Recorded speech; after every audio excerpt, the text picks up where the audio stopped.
Friends, ఈరోజు మనం over size love అనే మూవీని ఎక్స్ప్లెయిన్ చేసుకోబోతున్నాం. ఈ మూవీ కాన్సెప్ట్ అనేది ఒక లవ్ స్టోరీ మీద బేస్ అయి ఉంటుంది. ఆ లవ్ స్టోరీ కూడా చాలా మలుపులు తిరుగుతుంది. ఈ వీడియోని మీరు ఎక్కడ స్కిప్ చేయకుండా ఎండింగ్ వరకు చూస్తే మీరు కూడా ఈ మూవీని ఎంజాయ్ చేస్తారు. ఇక మూవీ స్టార్టింగ్ సీన్ లో జెన్నీ అనే ఒక అమ్మాయిని చూపిస్తారు. ఈ అమ్మాయి చాలా లావుగా ఉంటుంది. అలాగే ఈమె మోడల్స్ కి ఫోటోగ్రాఫర్ కింద కూడా పనిచేస్తూ ఉంటుంది. అలాగే జెన్నీకి ఒక అందమైన అబ్బాయిని పెళ్లి చేసుకోవాలి అన్న డ్రీమ్ కూడా ఉంటుంది. జెన్నీకి ఒక బెస్ట్ ఫ్రెండ్ ఉంటాడు. ఇతని పేరు వచ్చేసి కిమ్ చిన్నప్పుడు చాలా లావుగా ఉండేవాడు. అందుకు వాళ్ళ స్కూల్లో ఉన్న పిల్లలందరూ కూడా ఇదిగో మా ఫుడ్ కూడా తీసుకుని తినరా, నీకు ఇది సరిపోదు అని హేళన చేస్తూ ఉండేవారు. ఆ సమయంలో జెన్నీ కిమ్ దగ్గరకు వచ్చి ఏం కాదులే, నీ ఫుడ్ అంతా నేను తింటాను అని కిమ్ ప్లేట్ లో ఉన్న ఫుడ్ అంతా జెన్నీ తినేసేది. అలాగా కిమ్ సన్నబడిపోయాడు, జెన్నీ లావ్ అయిపోయింది. ఇక ప్రెసెంట్ సీన్ లోకి వస్తే కిమ్ ఒక మ్యూజిక్ డైరెక్టర్ లాగా పనిచేస్తూ ఉంటాడు. అతనికి చాలా అవార్డ్స్ కూడా వస్తాయి. కిమ్ చాలా రోజుల తర్వాత జెన్నీని కలవడానికి వెళ్తూ ఉంటాడు. జెన్నీకి లేస్ ప్యాకెట్స్ ఇష్టమని చాలా లేస్ ప్యాకెట్స్ కొనుక్కుని జెన్నీ దగ్గరికి వెళ్తాడు. ఎందుకంటే ఈ రోజు జెన్నీ బర్త్డే. కిమ్ జెన్నీ దగ్గరికి వెళ్ళిన తర్వాత జెన్నీ అంటుంది, నేను ఈ రోజు మార్నింగ్ మ్యాగజైన్ లో ఒక అబ్బాయి ఫోటో చూశాను. అతను చూడ్డానికి చాలా అందంగా ఉన్నాడు. నేను కూడా తొందరగా సన్నంగా మారిపోయి ఆ అబ్బాయిని పెళ్లి చేసుకోవాలి అనుకుంటున్నాను అని జెన్నీ అంటుంది. ఇక జెన్నీ అన్నట్టుగానే ఆ రోజు నైట్ అంతా జాగింగ్ చేద్దామని అనుకుంటుంది. అక్కడ ఉన్న ప్లే గ్రౌండ్ లోకి వెళ్ళి పరిగెడుతూ ఉండగా మధ్యదారిలో ఇంకా జెన్నీ పరిగెట్టలేకపోతుంది.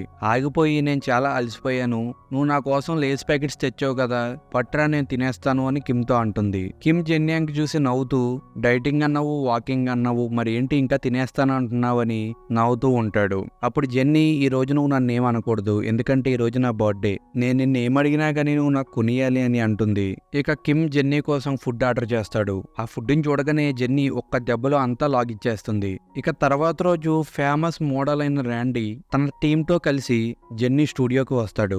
అక్కడ ర్యాండీని చూడగానే జెన్నీ షాక్ అవుతుంది. జెన్నీ ఎలాగన్నా ర్యాండీని పడేయాలి అని ట్రై చేస్తూ ఉంటుంది. అక్కడ ర్యాండీ జెన్నీ కళ్ళు చూసి, నీ కళ్ళు చాలా అందంగా ఉన్నాయి, నువ్వు గానీ సన్నంగా అయినట్లయితే ఇప్పుడున్న మోడల్స్ అందరూ దుకాణం సర్దుకోవాల్సిందే అని అంటాడు. అది వినగానే జెన్నీ పొంగిపోతుంది. ఎలాగైనా నేను సన్నంగా అయ్యి ర్యాండీని పెళ్లి చేసుకోవాలి అని అనుకుంటూ ఉంటుంది. ఇక అదే రోజు నైట్ జెన్నీ కిమ్ దగ్గరికి వెళ్లి జరిగిన విషయం అంతా చెప్తుంది. నేను ఎలాగన్నా సన్నపడాలి, నేనేం చేయాలి అని కిమ్ ని అడుగుతుంది. అప్పుడు కిమ్ జెన్నీ కోసం ఒక డైట్ ప్లాన్ ని రెడీ చేస్తాడు. జెన్నీ కూడా ఆ డైట్ ప్లాన్ ని ఫాలో అవుతూ ఎంతో కష్టపడి తను తినే ఫుడ్ ని కూడా కంట్రోల్ చేసుకుని ఒక వారం రోజులు ఆ డైట్ ప్లాన్ అంతా ఫాలో అవుతుంది. తర్వాత వెయిట్ చూసుకుంటే కేవలం 1 కిలో మాత్రమే వెయిట్ తగ్గుతుంది. అది చూసుకుని జెన్నీ, నేను ఇలా వెయిట్ తగ్గినట్లయితే నేను వెయిట్ తగ్గేటప్పుడు ముసల్దాన్ని అయిపోతాను అని అనుకుంటూ ఉంటుంది. అప్పుడే జెన్నీ పెంచుకుంటున్న కుందేలు ఆ ఇంటి డోర్లోంచి దూరి బయటకు పారిపోతుంది. జెన్నీ కూడా ఆ కుందేలుని పట్టుకుంటాకి వెనకాలే పరిగెట్టుకుంటూ వెళ్తుంది. ఆ కుందేలు మాత్రం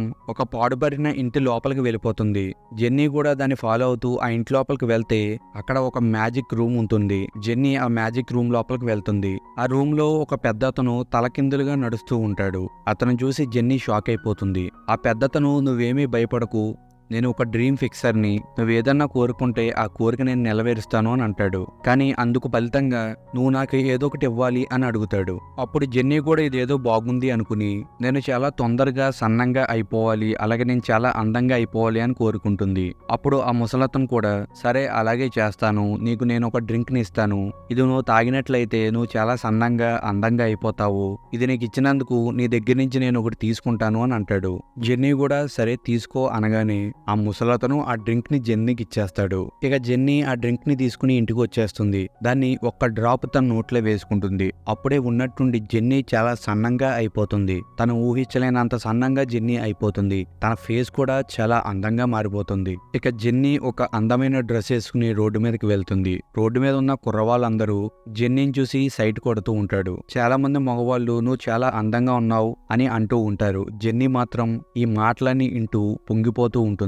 తన పేరును కూడా ఏంజల్ లాగా మార్చుకుంటుంది. ఇక తర్వాత జెన్నీ డైరెక్ట్ గా ర్యాండీని కలవడానికి వెళ్తుంది. జెన్నీ అక్కడ ర్యాండీతో మాట్లాడుతూ ఉంటుంది. అలా కొద్ది సమయం జెన్నీ ర్యాండీతో మాట్లాడుతూ ఉండగా ఒకటేసారి జెన్నీ లావుగా అవటం మొదలు పెడుతుంది. తన బాడీలో ఉన్న ఒక్కొక్క భాగం కొద్ది కొద్దిగా పెద్దగా అయిపోతూ ఉంటుంది. అది గమనించిన జెన్నీ పరిగెట్టుకుంటూ తన ఇంటికి వెళ్ళిపోతుంది. తన డ్రెస్ కూడా కొద్ది కొద్దిగా మొత్తం చిరిగిపోయింది. అప్పుడే జెన్నీ కూడా అర్థమవుతుంది చెప్తుంది ఈ డ్రింక్ పవరు కొద్ది సమయం మాత్రమే ఉంటుంది అని. ఇక తర్వాత కూడా జెన్నీ ఆ డ్రింక్ ని కొద్దిగా తాగి సన్నంగా అయిపోతుంది. అదే సమయంలో కిమ్ జెన్నీని వెతుక్కుంటూ ఇంటికి వస్తాడు. కిమ్ ఇంటి లోపలికి రాగానే జెన్నీ తన ఒంటి మీద బట్టలను వేసుకుని జెన్నీ ఇంట్లో లేదు, నా పేరు ఏంజెల్, జెన్నీ వచ్చాక రండి అని అంటుంది. కానీ కిమ్ నువ్వు జెన్నీవే కదా, ఎందుకు ఇలాగ మాట్లాడుతున్నావు, ముందు నీ ఫేస్ చూపించు అని అంటాడు. జెన్నీ ఫేస్ చూపించగానే ఇదేంటి నువ్వు చాలా సన్నంగా అయిపోయావు, నువ్వు అసలు ఏమీ తినడం లేదా, లేకపోతే నీ హెల్త్ ఏమన్నా పాడైపోయిందా అని అడుగుతూ ఉంటాడు. ఇక జెన్నీ జరిగిన విషయం అంతా కిమ్ కి చెప్తుంది. కొద్ది సమయం తర్వాత కిమ్ చూస్తూ ఉండగానే జెన్నీ లావ్ అయిపోతుంది. ఒకవైపు ఇదంతా చూస్తున్న కిమ్ షాక్ అయిపోతాడు. అసలు అక్కడ ఏం జరుగుతుందో కిమ్ కి అర్థం కాదు. అప్పుడు జెన్నీ ఇలాగంటుంది, ఈ డ్రింక్ ఓన్లీ 10 గంటలు మాత్రమే పనిచేస్తుంది అనుకుంటా, నేను ఇందాక డ్రింక్ తాగినప్పుడు టైమర్ ఆన్ చేశాను, ఓన్లీ 10 గంటల వరకు నేను సన్నంగా ఉన్నాను, ఆ తర్వాత నేను లావ్ అయిపోయాను అని అంటుంది. ఇక సీన్ కట్ చేస్తే తర్వాత సీన్ నుంచి జెన్నీ ఒక మోడల్ లాగా రెడీ అవుతూ ఉంటుంది. ఎలాగన్నా ర్యాండీని పడేయాలి అని అనుకుంటుంది.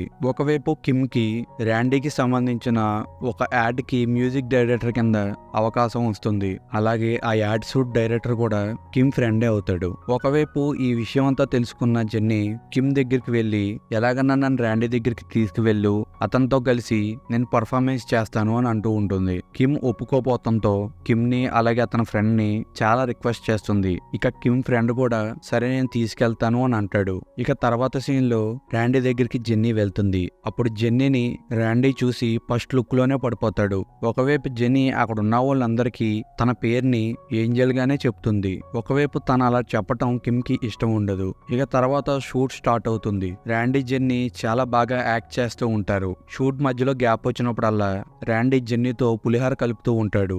ఒకవైపు జెన్నీ అలా చేయడం కిమ్ కి ఇష్టం ఉండదు. తను చాలా కోపంతో ఉంటాడు. అందుకే షూట్ స్టార్ట్ అయిన తర్వాత వాళ్ళు ఎంత బాగా యాక్ట్ చేసినా గానీ అది బాలేదు ఇది బాలేదు అంటూ కిమ్ చాలా చిరాగ్గా ప్రవర్తిస్తూ ఉంటాడు. అదంతా చూసాక ర్యాండీకి అర్థమైపోతుంది కిమ్ జెన్నీని ఇష్టపడుతున్నాడు అని. అదే విషయం ర్యాండీ జెన్నీని అడుగుతాడు, కిమ్ నిన్ను ఇష్టపడుతున్నాడా అని. జెన్నీ మాత్రం అదేమీ లేదు, మేము జస్ట్ ఫ్రెండ్స్ మాత్రమే అని అంటుంది. అది వినగానే కిమ్ కి ఇంకా కోపం పెరిగిపోతుంది. ఇక తర్వాత రోజు షూట్ లోని ఒక కిస్ సీన్ ఉంటుంది. అయితే ర్యాండీ జెన్నీని కిస్ చేయబోతాడు. అప్పుడే ఉన్నట్టుండి కిమ్ షార్ట్ ఓకే అని వీళ్ళు కిస్ చేయకుండానే ఆపేస్తాడు. కిమ్ అలా చేయడం ర్యాండీకి జెన్నీకి వీళ్ళిద్దరికీ ఇష్టం ఉండదు. ఇక అదే రోజు నైట్ ర్యాండీ జెన్నీతో కలిసి మూవీ చూడాలి అని అనుకుంటాడు. టికెట్స్ బుక్ చేసి ర్యాండీ ముందుకే వెళ్లి థియేటర్ లో కూర్చుని జెన్నీ కోసం వెయిట్ చేస్తూ ఉంటాడు. కొద్ది సమయం తర్వాత జెన్నీ వచ్చి నేను వచ్చేసాను అని అంటుంది. అప్పుడు ర్యాండీ అంటాడు, నువ్వు ఒక్కదానమే కాదు నీతో పాటు నీ బాడీ గార్డ్ కూడా వచ్చేసాడు అని అంటాడు. నా బాడీ గార్డ్ ఎవడు అని జెన్నీ అంటే ఒకసారి వెనక చూడు అని అంటాడు. వెనక చూడగానే వెనకాల సీట్ లో కిమ్ కూర్చుని ఉంటాడు. కిమ్ ని చూసి జెన్నీ కొద్దిగా డిస్కంఫర్ట్ గా ఫీల్ అవుతుంది. నువ్వు కూడా సినిమాకి వచ్చావా అని కిమ్ ని అడుగుతుంది.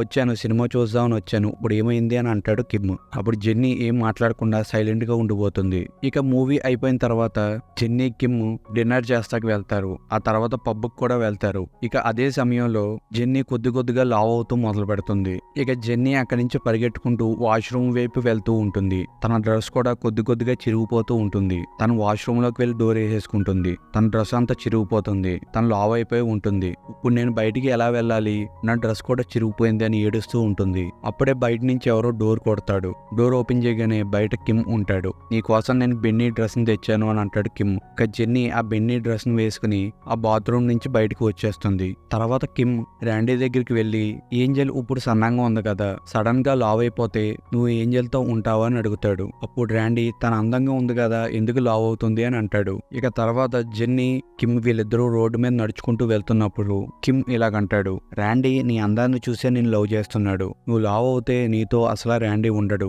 నువ్వెందుకు ఇలాగా లూజర్ లాగా ప్రవర్తిస్తున్నావని కిమ్ అంటేని అప్పుడు జెన్నీ చాలా కోపంగా నీకు కూడా నేను సందంగా ఉంటేనే ఇష్టం కదా అని అంటుంది. అప్పుడే సీన్ ఫ్లాష్ బ్యాక్ లోకి వెళ్తుంది. చిన్నప్పుడు జెన్నీ కిమ్ ని చాలా ఇష్టపడుతుంది. అయితే ఒకరోజు కిమ్ ఫ్రెండ్స్ కిమ్ దగ్గరికి వచ్చి జెన్నీ చాలా లావుగా ఉంది కదా, తనని లవ్ చేయకు అని అంటారు. అప్పుడు కిమ్ కూడా ఏమీ మాట్లాడకుండా అక్కడి నుంచి వెళ్ళిపోతాడు. ఒకవైపు అదంతా చూసి జెన్నీ చాలా బాధపడుతుంది. కిమ్ నాకు సపోర్ట్ చేయకుండా వెళ్ళిపోయాడు అని చాలా ఫీల్ అవుతుంది. ఇక అప్పటి నుంచి జెన్నీ కిమ్ ని ఒక ఫ్రెండ్ లాగే చూస్తుంది. కానీ కిమ్ మాత్రం చిన్నప్పటి నుంచే జెన్నీని ఇష్టపడతాడు. ఇక ప్రెజెంట్ లోకి వస్తే తర్వాత రోజు రాత్రి కిమ్ జెన్నీ దగ్గరికి వెళ్ళి నువ్వు నిజంగా జెన్నీవే కదా, మరెందుకు ఏంజెల్ లాగా నటిస్తున్నావు అని అంటాడు. అప్పుడు జెన్నీ నీకు తెలియదా, నువ్వు చిన్నప్పుడు నీ ఫ్రెండ్స్ అందరూ నీ దగ్గరికి వచ్చి నేను లావుగా ఉన్నానని నన్ను లవ్ చేయొద్దని అంటే నువ్వు కూడా ఏమీ మాట్లాడకుండా అక్కడి నుంచి వెళ్ళిపోయావు. కానీ ఇప్పుడు నేను సన్నంగా అందంగా అయ్యాను, అందుకే ర్యాండీ నన్ను ఇష్టపడుతున్నాడు. ర్యాండీ నన్ను ఇష్టపడుతున్నాడని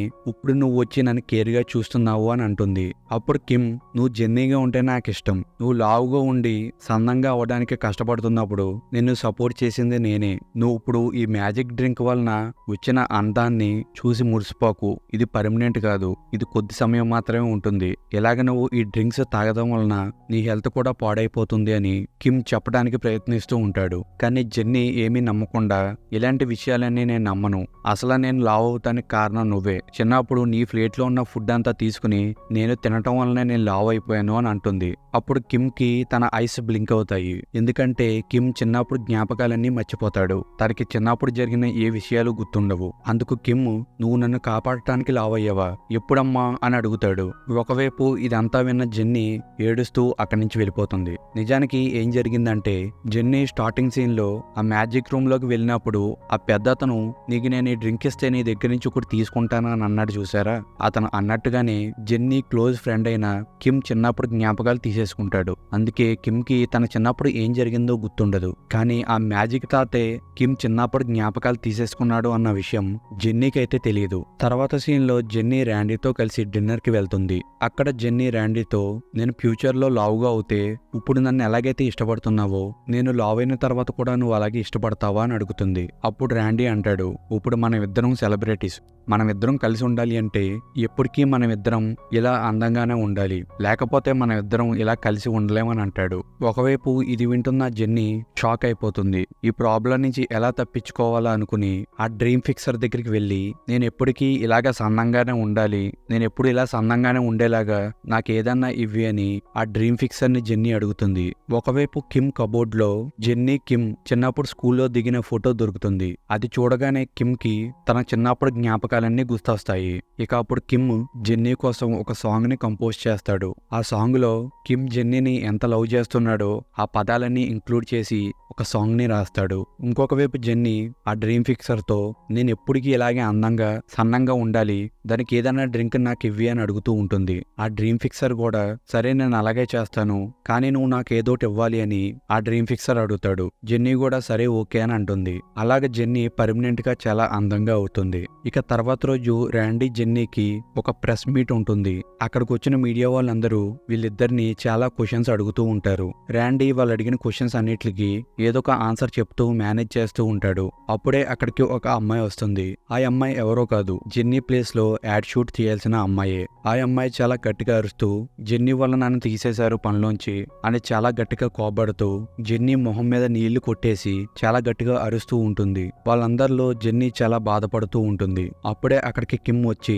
జెన్నీపై ఒక జాకెట్ ని కప్పి ఆ జనాల్లోంచి జెన్నీని బయటికి తీసుకొచ్చేస్తాడు. అప్పుడు జెన్నీ కిమ్ కి నార్మల్ గానే థ్యాంక్స్ చెప్తుంది. కానీ అప్పుడు కిమ్, నువ్వు ఎవరు అని జెన్నీని అంటాడు. అది వినగానే జెన్నీ షాక్ అయిపోతుంది. అప్పుడే జెన్నీకి అర్థమవుతుంది, ఆ డ్రీమ్ ఫిక్సర్ నీ దగ్గర నుంచి ఒకటి తీసుకుంటాను అని అంటూ కిమ్ జ్ఞాపకాలు తీసేసుకున్నాడా అని జెన్నీ అనుకుంటుంది. అప్పుడు జెన్నీ చాలా బాధపడుతూ, కిమ్ నేను నీ గుర్తుకులేనా, నేను నీ బెస్ట్ ఫ్రెండ్ ని జెన్నీని అని ఏడుస్తూ ఉంటుంది. అప్పుడు కిమ్, జెన్నీ అనే పేరు ఉన్న వాళ్ళు నాకు గుర్తున్నారు, నా చిన్నప్పుడు నాతో జెన్నీ అనే ఒక ఫ్రెండ్ ఉండేది, ఆమె నేను చాలా హ్యాపీగా ఉండేవాళ్ళం, నాకు అక్కడ వరకే గుర్తుంది, అయినా గానీ నా చిన్నప్పుడు ఫ్రెండ్ చాలా లావుగా ఉంటుంది కానీ అందంగా ఉంటుంది, కానీ నువ్వెవరో నాకు తెలియదు అని అంటాడు. అప్పుడు జెన్నీ చాలా బాధపడుతూ, నేను నిజమైన ప్రేమని అర్థం చేసుకోలేకపోయాను అని అనుకుంటూ ఉంటుంది. తర్వాత జెన్నీ ర్యాండీ దగ్గరికి వెళ్తుంది.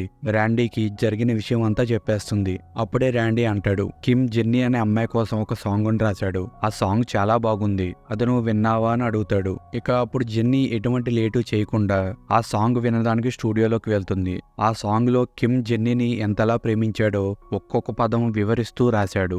అసలు కిమ్ జెన్నీని ఎంతలా ప్రేమించాడో ఆ సాంగ్ వింటే జెన్నీకి అర్థమైపోయింది. ఇక అప్పుడు జెన్నీ పరిగెట్టుకుంటూ ఆ డ్రీమ్ ఫిక్సర్ దగ్గరికి వెళ్ళిపోతుంది. అక్కడ జెన్నీ చాలా బాధపడుతూ, నేను ముందున్నట్టు లావుగా ఉండాలి అని అనుకుంటున్నాను అని అంటుంది. అప్పుడు ఆ డ్రీమ్ ఫిక్సర్ చాలా సీరియస్ అయ్యి, నేను నీకు ఎలా కనిపిస్తున్నాను, నువ్వు ఎప్పుడు ఎలా మారాలనుకుంటే అలా నేను మార్చేవాళ్ళ కనిపిస్తున్నాను అని సీరియస్ అవుతూ ఉంటాడు. అప్పుడు జెన్నీ ఏడుస్తూ, నేను ఇదివరకు ఎలా ఉన్నానో అలాగే మారిపోవాలి, నాకు కిమ్ కావాలి, ప్లీజ్ నన్ను లావుగా మార్చేయండి అని ఏడుస్తూ ఉంటుంది. ఇక ఆ డ్రీమ్ ఫిక్సర్ కూడా ఈమె ఏడుపుని చూసి, ఇదే నీకు చివరిసారి, ఇంకొకసారి నువ్వు మార్చమన్నా కానీ నేను మార్చను అని అంటాడు. ఇక తర్వాత సీన్ లో జెన్నీ లావుగా మారిపోతుంది. ఇక తర్వాత జెన్నీ కిమ్ దగ్గరికి వెళ్తుంది. కిమ్ ఒక దుక్కును కూర్చొని చాలా బాధపడుతూ ఉంటాడు. అప్పుడు జెన్నీ కిమ్ ని పిలవగానే కిమ్ కూడా జెన్నీని చూసి గుర్తుపడతాడు. నువ్వు నా చిన్నప్పుడు ఫ్రెండ్ కదా అని అడుగుతాడు. అవును, నేను నీ చిన్నప్పుడు ఫ్రెండ్ జెన్నీని అని జెన్నీ అంటే కిమ్ కూడా చాలా ఆనందపడి జెన్నీ దగ్గరికి వెళ్తాడు. అప్పుడు జెన్నీ డైరెక్ట్ గా కిమ్ కి ప్రపోజ్ చేసేస్తుంది.